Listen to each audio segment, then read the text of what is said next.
नमस्कार. मी स्मिता मनोज पाधे. यूट्यूब चॅनलवर सर्वांचं स्वागत.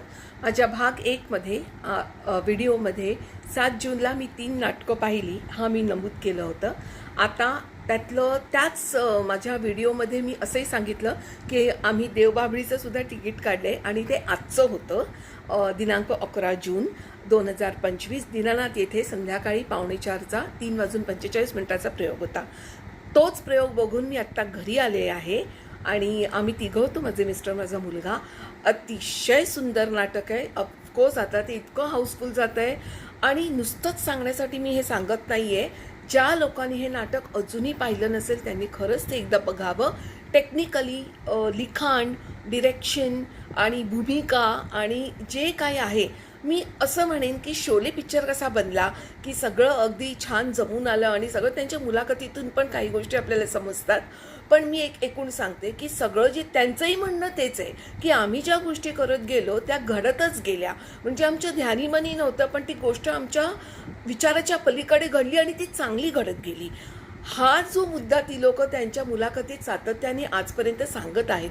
म्हणजे तुमचे निर्माते प्रसाद कांबळी असू देत किंवा प्राजक्त देशमुख असू दे, लेखक दिग्दर्शक, किंवा या इवन कलाकार म्हणजे शुभांगी सदावर्ते आणि मानसी जोशी, ह्याही जी सांगतायत तेच सांगतायत की ऑफकोर्स त्यांची स्वतःची मेहनत, अभ्यास हे सगळं आहेच.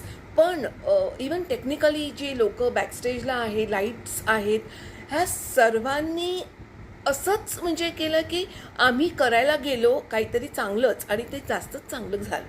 आणि इवन लोकांचे जे अभिप्राय येतात त्यातूनही त्यांना असे काही अभिप्राय आले की ते त्यांच्या डोक्यातच नाही आलं. मी एक तुम्हाला सांगते, ABP माझा 2 वर्षापूर्वी ह्याच्यामध्ये त्यांनी जी मुलाखत दिली या टीमने, तेव्हा त्यांनी सांगितलं की एका मोठ्या माणसाने त्यांचं कौतुक करताना म्हटलं की तुम्ही तुमच्या रंगमंचावर पंचधातू सगळे आणलेले, म्हणजे निसर्गातले, म्हणजे ऊन, पाऊस, अग्नी, पाणी, म्हणजे इंद्रायणी नदी जी दाखवली आहे ती, त्यांचं स्वयंपाकघर, जी भाकरी करते ती, इवन पाऊस येतो मध्ये, नंतर हे सगळं जे आहे, वादळ, हवा, पाऊस, हे सगळं जे आहे ते त्यांनी घेतलं. तर हे त्यांच्या लक्षातच आलं नव्हतं.